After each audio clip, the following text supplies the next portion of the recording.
It's time to wake up to the cool side of the pillow. Podcast, that is. While not an actual pillow, it serves as a metaphor for the playgrounds of our collective subconscious.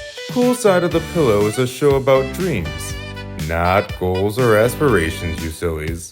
Rather a show that delves into dreams of listeners, just like you. So keep listening, dreamers. Our resident experts, and I use that term loosely, Josh and Vince, will do their best to navigate listener-submitted dreams while providing insights and, dare I say it, a dash of fun. Please, just try to enjoy it.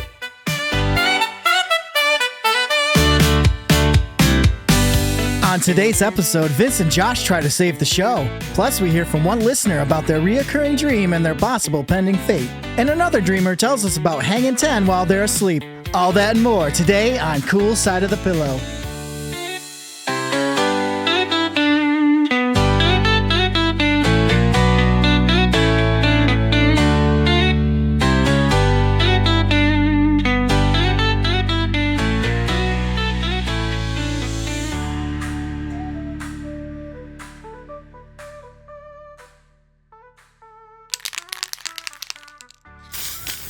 La la la la.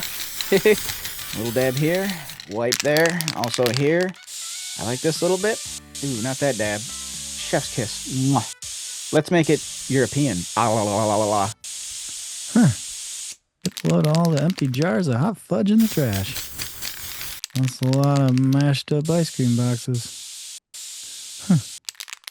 What are you painting, Vince? It's a mural of the greatest podcast duo ever. Josh and the other guy. It'll come to me. Vince! Yeah? That's you. I know, and you're you. Congratulations. Moving right along. And that's my favorite song. I'm spraying right along. And that's looking super fancy. Spraying right along. Please mind all those streaks. So,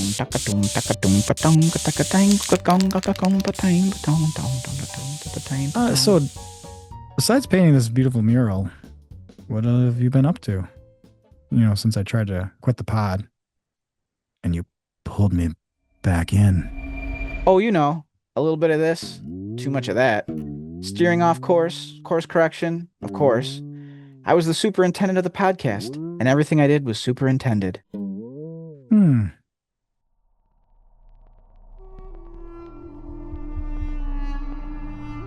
It was actually the darkest time of my life. And then you came back. And I owed it all to you. But yeah, it sucked. I duped the audience and ruined some equipment and was stress eating. Okay, so a typical Tuesday afternoon for you. Well, let's check some emails and see if we, have any merch sales or, sponsors or whatever. Maybe even just some well-wishers. Wow. You signed up for a lot of newsletter and promotional things, it looks like. But a few seem actually a little bit legitimate. The more the merrier. I'm all about that content. What's this one, Vince? What's Scallywags? It's pirate clothes for your pets. I figured the kitties would look sick as little swashbucklers. Yo-ho-ho, and a bottle full of fun. And a tummy full of rubs. Okay. What about this one? It's for, mouth tanning? Yeah, La Boca Bronzer. When you need a good base tan in your mouth, so you don't just sound foolish when you hit that beach. I've heard about them. No, you haven't. This one could be good. Interpretation Station. What's that one about? All aboard. Time to learn the lingo of the railways. Whoop, whoop. Okay, maybe not. Ooh, here's one worthwhile. I just got an audio message from Trevor. Who? Trevor Cromdor, our best bud, who's trying to keep the podcast alive despite his super unpleasant cousin, Hector, threatening to cut funding on the show. Oh, Trevor. Say it with me now. No. Vor. Nah. That Trevor. Just too dang busy to leave us a normal voicemail. What a maverick. Wouldn't it have been easier for him just to leave us a voicemail? Whatevs. Let's just listen to this. Emailing audio messages is the future, Josh. I've been saying this for hours. No. You've been getting dizzy off the fumes from that spray paint. Should one ever dare to command the thunder to cease its cacophony, Should a butterfly tell a caterpillar it's ugly because it has yet to cocoon? Cromulent points. Let's see what Trev wants. Trev? Let's see what our buddy has to say. Hey, bro amigos. I hear there's a party in the USA. That's a little joke for you. You can use it on the show if you need radical content that's sure to slap. Anyways, chill fam squad, here's some real for real. So from my POV, I need y'all beep game on this one time for a player. My total buzzkill of a cousin, Hector St. John, you know, the less chill dude who funds the studio and podcast.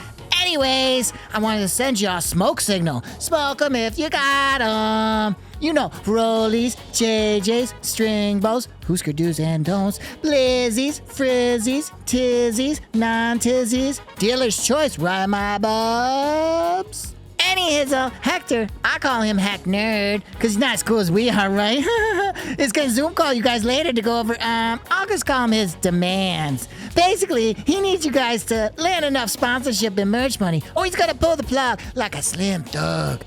I'll link up with you broskies eventually, but it's been so hectic between closing deals, comping fields, breaking hearts, making bank, tooling the stank, pressing the bank, make money. But more money, more problems. Cash rules everything around me. Money.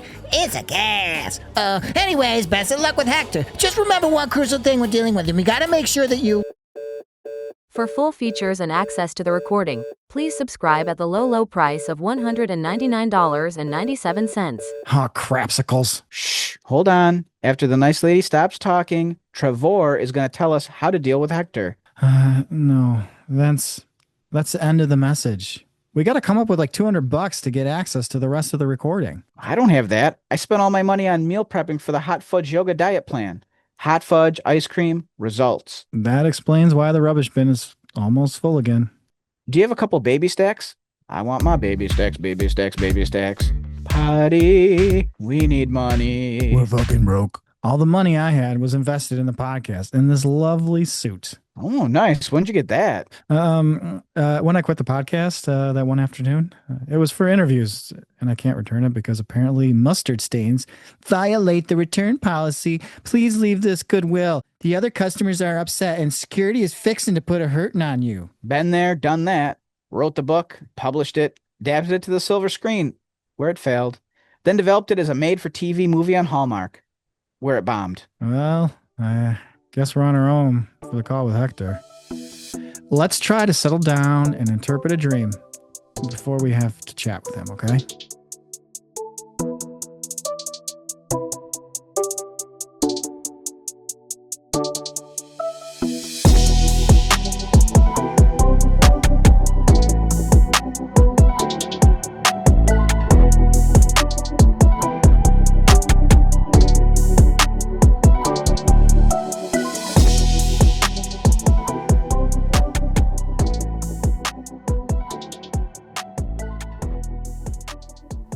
Hey, cool side. This is Mike. I'm calling in from New York City. I was hoping you guys could help me out. See, I know you guys are good with recurring dreams, but this is kind of a weird case.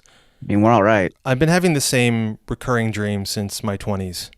It started as a confrontation of sorts. I knew there was a break-in, and then I would panic and wake up, and then that would be it.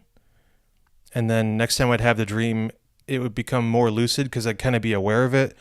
And so I would try and learn more about it. After a number of times of having this dream, things kind of got pieced together, kind of like source code style or Edge of Tomorrow style. So here's what I got. I knew I would be killed. I knew it was a jealous rage. And it usually starts with, somebody breaks in and there's a struggle, and it's an older, stronger person, and I'm kind of a big dude. But there's definitely some jealousy and some screaming, and I have a partner, somebody next to me that I can't really see, but I know somebody's there, and they're sleeping. They sleep through it all. I know that there is a large knife that stabs into me. This is getting heavy. But it's not a household knife, and it's not like a comical sword, maybe like a machete. The weird thing about it is that all I know is that the number 29 is involved, and I kept thinking that it's going to happen when I'm 29. So I had this dream over and over. But also around age 29, I kind of stopped remembering my dreams. See, in my 30s, I gained a bunch of weight and I got bad sleep apnea. And for a long time, I just didn't remember my dreams. I didn't sleep well at all. But now I'm in my 40s and I lost a bunch of weight. And I've even survived a couple of real break-ins and some serious trauma. But the problem is, the dream is back. It's the same scenario. I can't tell if there's a 29 involved or what the weapon is, but there's definitely break-in, and I'm definitely getting killed by somebody out of jealousy. So I figure I've got three options. I can either invest in better home security, or maybe I can like get all my exes together and maybe do like a My Name is Earl thing, just kind of make sure I clear everything up. Or I can gain the weight back on and hope the dreams stop. I don't know. Josh, Vince, what do you guys think? First off, I think this guy seems like a laugh riot. No, I'm just kidding. He's probably a very nice man. That was the most serious dream we've gotten to date, probably ever. Like this guy needs actual help, and clearly we're qualified to help We're him. the right place, sir. No, he seems like a chill guy. Like I'd want to get a lemonade with him and put our feet in the sand. Not Mike, at if the you're in beach town though. and you bring the sand, Vince will bring the lemonade. Nope, just sand. Yeah, so that's a lot to unpack. So overall, he slowly was trying to piece these violent dreams together when he was in his 20s. There was some sort of jealous rage. He was with a partner. He was killed, maybe with a machete, which is that's not really the most discreet thing to like sneak in somewhere and be like, all right, I'm a cat burglar. Here's my machete. Yeah. But badass weapon nonetheless. Yeah. Um, Horror movie shit. when he's 30, he can't remember stuff because he's got apnea and he gained weight. Now that he's in his 40s, he lost weight and he's having these dreams again, which is like scary. I mean, a lot of times I feel like any sort of anything, whether it's violent or whatever it might be, something that like gets you stirred up, gets you scared, gets you nervous. I think it's just something you have unresolved in your life. And your subconscious doesn't quite know how to put into words what it is. So it's like, we need you to feel a sense of urgency or like something's bad. So, you're murdered. Wake up. You got to understand, what this thing is. Then I started getting all crazy conspiracy theory. And he's like, well, the number 29, and I'm breaking it down. Well, 29 equals 11. Well, 11 is what? One on one. Ooh. So he's got to come and face himself one on one and figure out what it is. Yes. Because you know that one song by the Smashing Pumpkins, like the killer is me. Ooh. I can't do his voice, and I like Smashing Pumpkins. That wasn't nice. I shouldn't have made fun, but yeah, the killer is me. Though I continue. Displayed all my rage. So maybe the killer is actually him. Well, I don't know, because he says he's always with a partner. So maybe he has some unresolved stuff with a partner. I think his idea is real bad to get all of his exes together. I don't know what that would be like. Let's cobble together a wine and cheese with a bunch of these women it didn't work out with. it's like a Frankenstein party of all your exes. That doesn't seem like it would not be dramatic or any sort of a fight would break out at all. So I think that's not maybe a great idea. And I know he was joking. It's more of like a My Name is Earl, which I have never seen, and I should because I heard it's decent. Anyways, this isn't a show about shows. It's a show about dreams. Well, what about the math aspect, Vince? Mm-hmm. What's 2 times 9?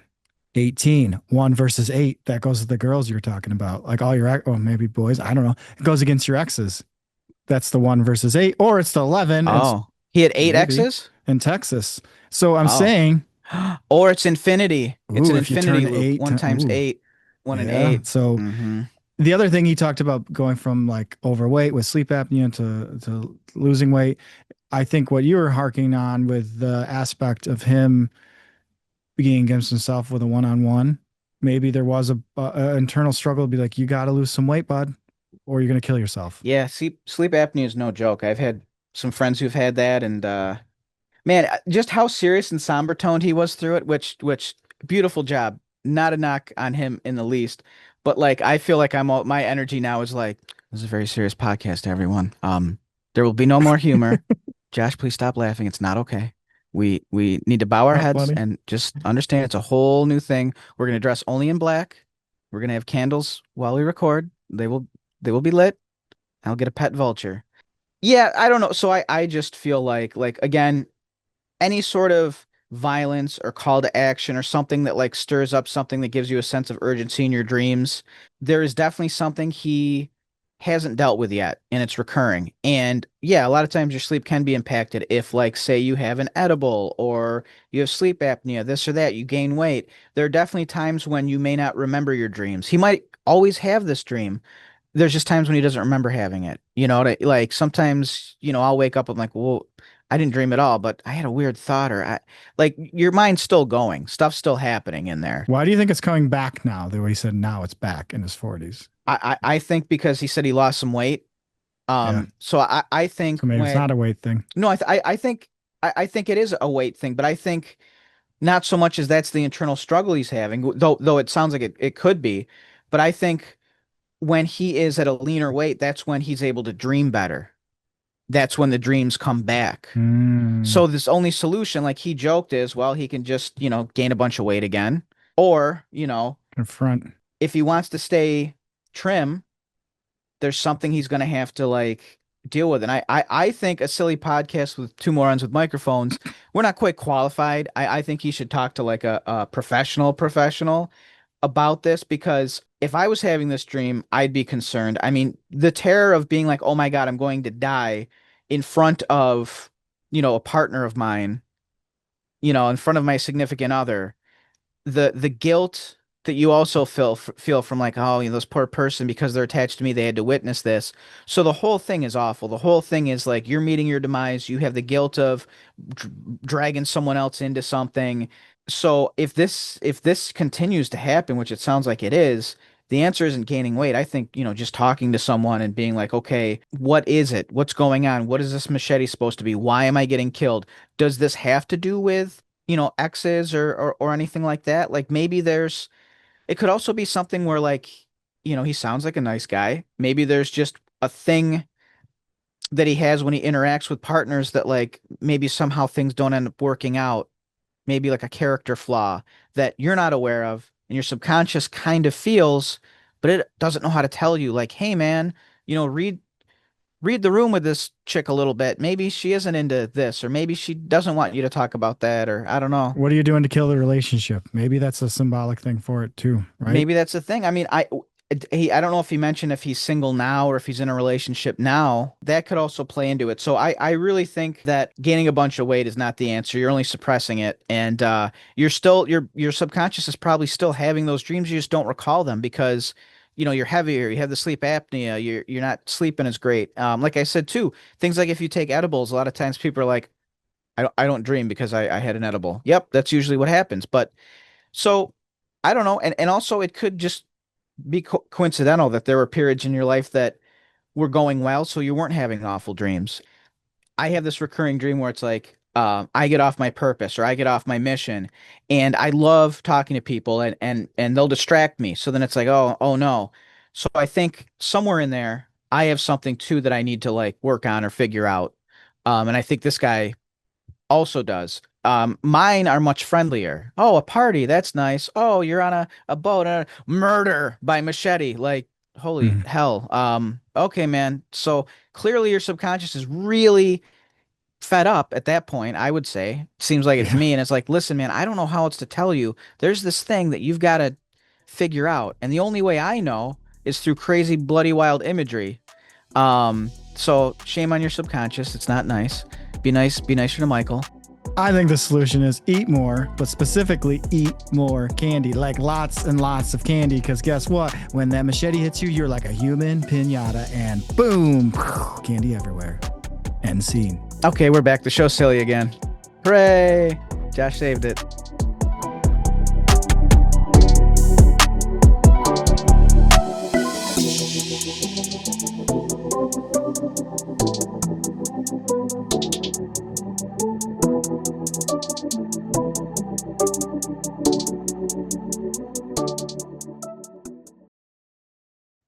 Whoo boy, I gotta ride the trolley to Tinkletown. Okay, but please be quick. I really gotta go as well. And Hector is gonna call like any second. Shit. Hold him if you got him. And I'm gonna hold it because I got it. Up to my eyeballs. My eyeballs are floating over here. Well, gentlemen, let's skip the pleasantries and get right down to brass tacks. I've never really liked either of you, and I don't understand what my try-hard little cousin, Trevor, sees in you two. But See? Trevor. Told ya. Dude, shh. what's that, little man? Nothing, Big Papa. All right. Before we even started, I had my fellow this call, and you two ass butts tuning up the joint. We're sorry, Hector. Did you just clear your throat at me?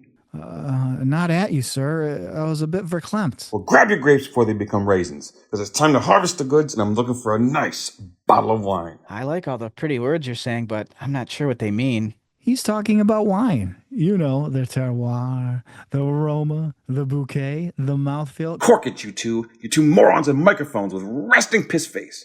You know what you are? You're a couple of tum-tum ticklers. What are tum-tum ticklers? Tum-tums are all thumbs. You ever try to tickle with just your thumbs? It's impossible, and so are the two of you.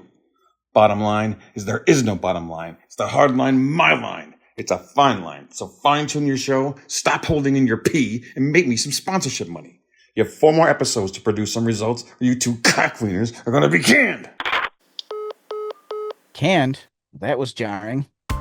I like pickles. I like eggs. I like beets. Vince. I like toast and jam. We're gonna lose our podcast. I'm sure gonna miss you, man. Oh boy, this is serious. Did you just pee your pants? Yes, and so did you. Those who throw stones shouldn't throw pee-filled balloons in glass houses. Agreed. And yes, I did pee myself. But not as much as you. Well, it's not a pissing contest. All right, let's clean up and then do the next dream.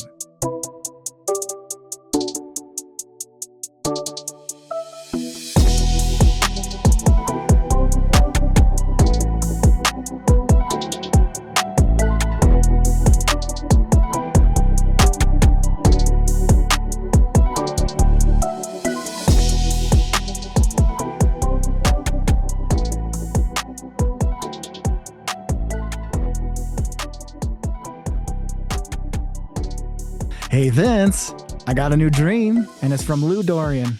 Oh yeah, he's the pianist. Nope. He is the painter. Try again. The psychodeli man. Sound it out. Psychedelist. Very good. You say it. What I will say is he is known for over 28 years of personal experience. Lou shares insights for creating a peaceful and fulfilling life through psychedelic journeys.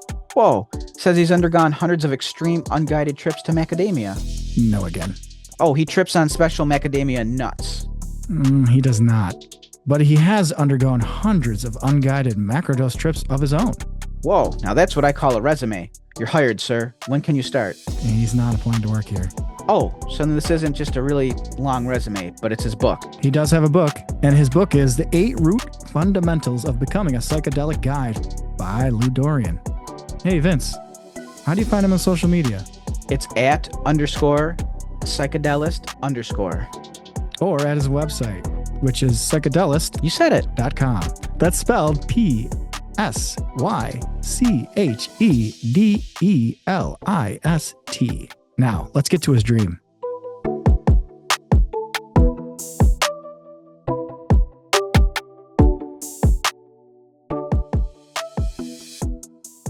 So this is a just sleeping dream, and in the dream I'm in Hawaii with my father and a friend of mine at the time named Aaron that I used to go to the beach with sometimes to surf. We're in Hawaii. I'm dying to go surfing, and so we're looking for a spot to go surf, and a strange thing happens. Instead of going to the actual ocean, to the Pacific Ocean, to the beach there, we go to this Be more specific with the ocean. inlet. And I'm saying it's Hawaii, but it's not at all geographically correct. I just Like have Vince. the feeling we're in Hawaii. We're in a tropical island that's very similar to Hawaii, but it's not. It's not a real place. And Narnia. we go to this like lagoon, and there's a bridge, a very tall like freeway bridge off in the distance across the widest part of the lagoon. And then inside of the lagoon, like closer towards more of the shallows and the beach, are 6 concrete platforms. And on each one of the platforms is a giant ornately wrapped present. It's like Whoville. And there are waves coming, and the waves that are crashing through this lagoon, they're forming way outside beyond the freeway bridge, and also on each of the pylons of the freeway bridge there's like a 100-foot tall palm tree. And these waves are coming and they're like 100 feet. They're all the way to just under the roadway of the bridge, and they're not disturbing the bridge. They're not knocking the bridge down or anything, but they're like, these waves are like 100 feet tall, and there are men out there surfing, and they're weaving in and out of the pylons and around the palm trees. And there's a fear in me. There's no way I'm going to go out there and do that. It looks just insane. And so don't do it. those waves break and then do what's like a reform. If you've seen that in the ocean, where you have like an outer reef or cloud break, they might call it, and then it'll reform into another set of waves, and then sometimes those will break, and you might even get a third set. And these are reforms. And I'm comfortable surfing the reforms, so I surf the reforms and stay there, and I get this feeling of I should not open one of those presents. Like there's something taboo, forbidden. There's a feeling of leave that alone and just be happy with surfing the waves, which I am. I'm overjoyed. I've always been just loved surfing in the ocean, the water. So I'm so happy to be there. And so I left the presents alone. So we surfed there a while, and then we left. And my dad, picked us back up, and me and Aaron were in the car, and we drive into town somewhere. And then there's like this tennis court area, and on the tennis court there's this concession stand selling treats, and they're selling all kinds of like goodies and candies and pastries and cream puffs and stuff. And so I get this, I really wanted some sort of treat because I guess I was sort of tempted by the presents, and I had exhibited some self-control. So, I was able to, I ended up like stealing a treat. That's the interesting thing too, is I stole a treat. Naughty. My father wouldn't actually buy one. And then I look into the tennis court, and there's waves, ocean waves breaking the tennis court. And I grab my surfboard and I go surf the ocean waves in the tennis court, but I have to like jump off the wave before it crashes onto the concrete of the court. A court is a court, of course. And that was the dream. All right, Vince, what do you think? I was trying to count how many times he said the word surf or surfing, and I can't count that high. Just kidding. That was a pretty deep episode. That was crazy. I also think it's hilarious how, we went into all the preamble about like him being the psychedelist and stuff. And of all the dreams he submitted, we go and choose the one that has nothing really to do with drugs, which is hilarious. But that's okay. That's fine. Good job. Good job in the editing room. Was someone taking a nappy nap in the editing room? Making a night-night? Does somebody even know where the editing room is? Sorry, I was just in the bathroom. What's going on? Exactly. So he said he was in Hawaii with his dad. What I found interesting was he didn't really seem to like interact a ton with his dad, and his dad didn't really seem to talk to him at all in the dream. Well, did he just drop him off? It sounded like his dad dropped him off, then they picked him up and took him to the tennis court. Is that what, did I miss that? Oh, I'm not sure. He went with his friend Aaron. His dad dropped him off, I think. Oh, okay. Now, how old was he at this point? Was he a kid? I mean, I guess we assume can't drive, right? Because he was in a car with his dad. You can't drive, yeah, right, I guess. Well, but he likes to dabble with drugs. Maybe he got a DUI or something. Who knows? You know what I mean? Like, yeah. But yeah, let's go with. I think the context is he must have been like a kid or whatever. Because also like with the presents and stuff, like that might be enticing to an adult, but I think children get way more enticed when they see like wrapped gifts and stuff, and they're like, I want it. Whereas an adult would be like, okay, whatever, it's not for me, so it's there, it's fine. Yeah. The 6 platforms was crazy. 100-foot palm tree. 100-foot palm trees. One of them might have been Groot. He wasn't. What I found cool was he wasn't taking like whatever the bait was, which was like opening the presents. I don't want to give him props for that. Like clearly it seems like there was some sort of a predator or something unsavory or like sinister that was like behind these presents being displayed there, and like the dangerous environment. And if you brave these waters, you can get see what present you get. And I think it was smart to not fall for the bait, to not like, let's go in and see what these presents are and stuff. The weird thing like is the sirens calling you. Yeah, exactly. So like the weird thing though is he mentioned how with the concession stand, there were treats, and he was so interested in having the treats because he was tempted by seeing the presents. So it's almost what it reminds me of is like almost like a gateway, like a gateway drug or something. You know what I mean? Hmm. Like you see something super enticing and crazy, but you're like, no, no, no, I couldn't possibly do that. Maybe I'll smoke a little reefer though, even though he was saying reformed. You got It excited. sounded like reefer. So for me, I don't know, maybe this whole thing is sort of like a metaphor for like a gateway into something else, right? Right. So you see the super enticing present that's like it takes a lot to get there, and you're like, there's got to be something off with that. But then when you see just a humdrum run of the mill concession stand, you're like, oh, okay, the stakes are much lower here. So much in fact that I think I'll just steal myself a treat. Like, why not? The stakes are low. But as soon as he does that, all of a sudden those waves come up again. And I Yes, think exactly. I think the waves are something to do with like morality, or the waves are something to Hmm. keep you from what you shouldn't be doing. Those waves kept people from those giant presents.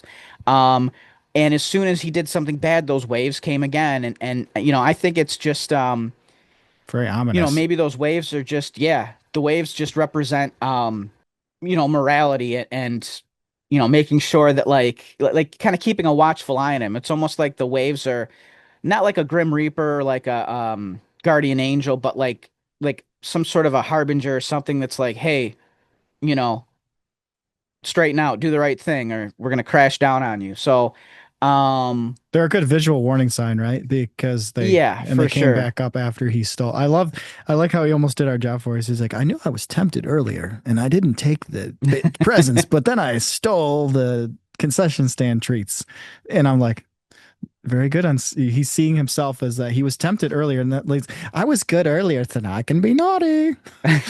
You're crossing out your notes. You're like, damn it, he's analyzing his own dream. Shit. It's our Fuck. There job. goes my other. It's There our goes job. my next thing. Yeah. It's you know what? We should just if we ever have to go on vacation, we'll just play a bunch of his dreams. He'll Yeah, analyze them for us, and that'll be it. And it's on episode done. autopilot. Another one in the can. It's that easy.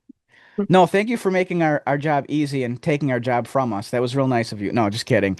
I'm really excited. I think this guy's going to be a recurring contributor. And I'm excited for it. I'm into it. I think it's going to be like a neat um sort of like a recurring character or something. He'll be like Steve Urkel, but not, the focal point of the show. He'll just pop in every now and again. Yeah. Did I do that? Did I dream that? Whoops. That was an interesting dream. I really think that maybe the waves just sort of represent maybe like his spidey sense tingling. Like, hey, Mhm. doing something I shouldn't be here. There's something that's immoral or wrong, and the waves are going to be that sweet, sweet justice that crush down on me and drown me real good. Yeah. Hang 10, big guy. Okay, I was just hanging one.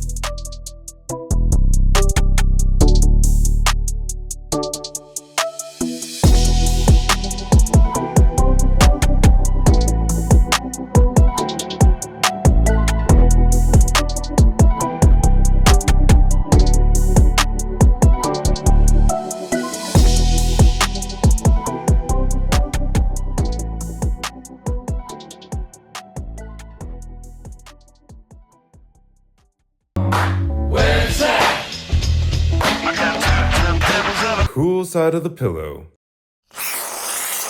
La la la la. Spray that thing. Drip, drip, drop. A little more here, some more there. That's a good bit. Oops, missed a spot. What a masterpiece. Chef's kiss. Yeah, chef. Almost good enough to eat. Num numbers. Vince, you can work on that mural later, but right now, we need to look for some sponsors, or we're toast. Bread and butter. Toast and jam. Buddy, it's not mural or song time. Song time usually comes at the end of the episode. Remember, my guy? Oh, I'm not working on the mural. What? Don't turn around. Uh-oh. Holy moly. That's a lot of whipped cream on that Sunday. Yeah, gotta stay trim. You should really join me on this diet. All Sunday fixins, all day, zero guilt. What kind of diet is it? I think you're being misled. Remember, it's the hot fudge yoga. Emphasis on the hot. I eat as many Sundays as I like, and I make a lot. so they're super heavy, which allows me to get a good pump on these sick pythons. What gym developed hot fudge yoga? Cold Stone Steve Austin's Creamery? Close, Benjamin Gerald's Iced Crematorium and Deli. Then you just put it in your belly and later make a smelly. That all sounds like hot fudge nonsense, my guy. I'm concerned. You've been eating a lot of ice cream, fixins. And I think you might be gaining an unhealthy amount of weight. This is just defensive fat. It's a flesh force field, friend, and I fiend for the cream. Okay. Just maybe go easy on all the unhealthy food. I know you're stressed out, but overeating is not going to help anything. You're right. Let me get rid of this thing. Huck! Oh no, my mural. It's ruined. But delicious. So maybe it's better. Okay, it's time to be serious. Guess I'm going to try being serious. Try it out. What a neat day. Vince, we need to find sponsorship. We only had one ad last week, and they paid us in pizza, which I know is the greatest currency, but... Cheese us, please us. That was some good za. It was certainly reminiscent of pizza and pasta's food. But we don't have any ads for this week. Any ideas? I mean, you can check the precious emails again. If you refresh, you might unlock the best. The keys are on board, and the mouse is resting in its trap, and you take a monitor of the screen. Will that help? I bet it will. Wait, I got it.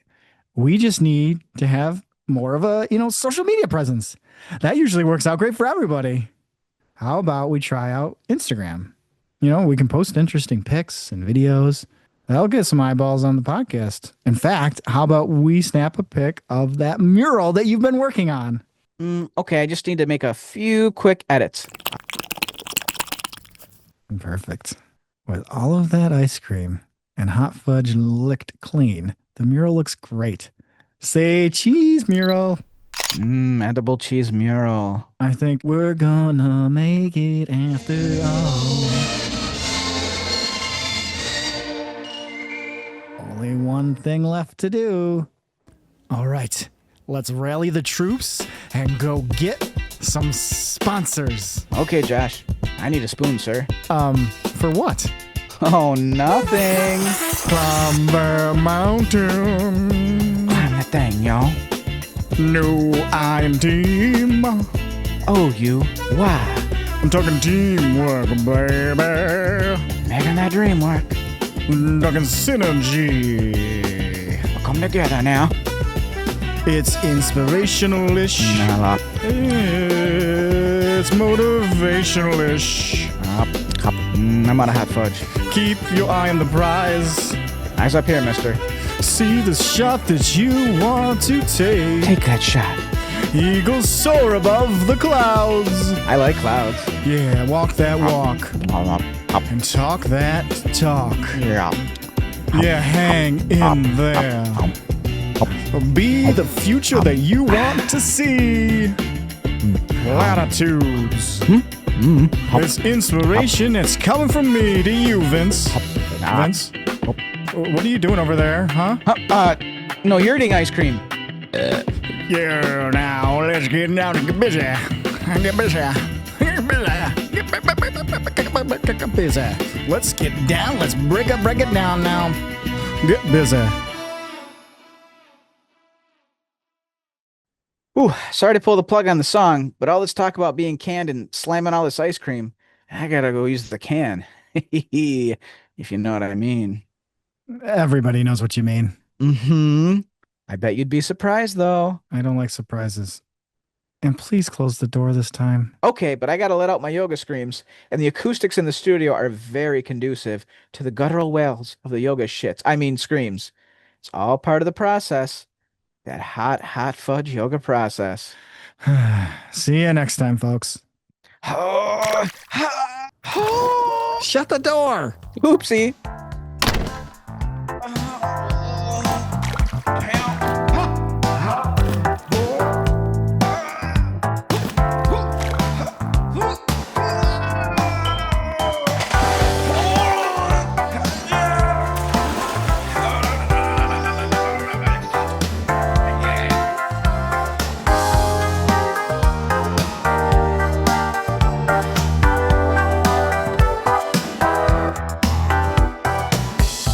Thanks so much for tuning in to Cool Side of the Pillow, Season 4, Episode 4. If you haven't already, be sure to subscribe wherever you get your podcasts so you never miss a dream.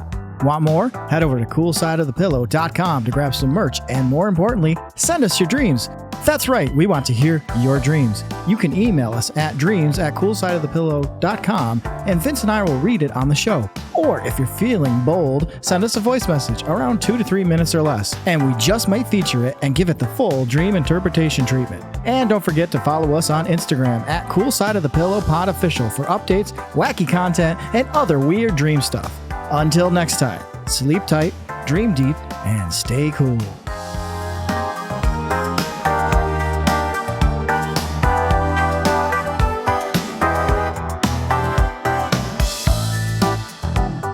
I had the craziest dream. You were there.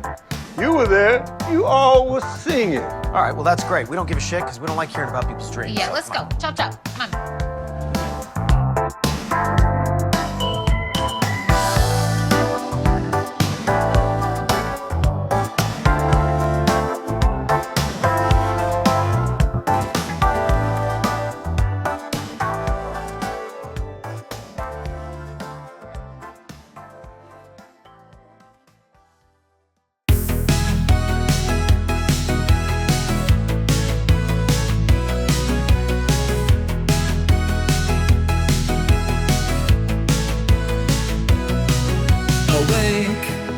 Awake, my dear.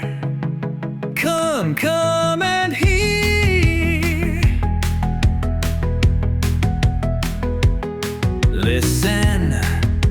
Listen to this pair. What do your dreams mean? They are sure to share.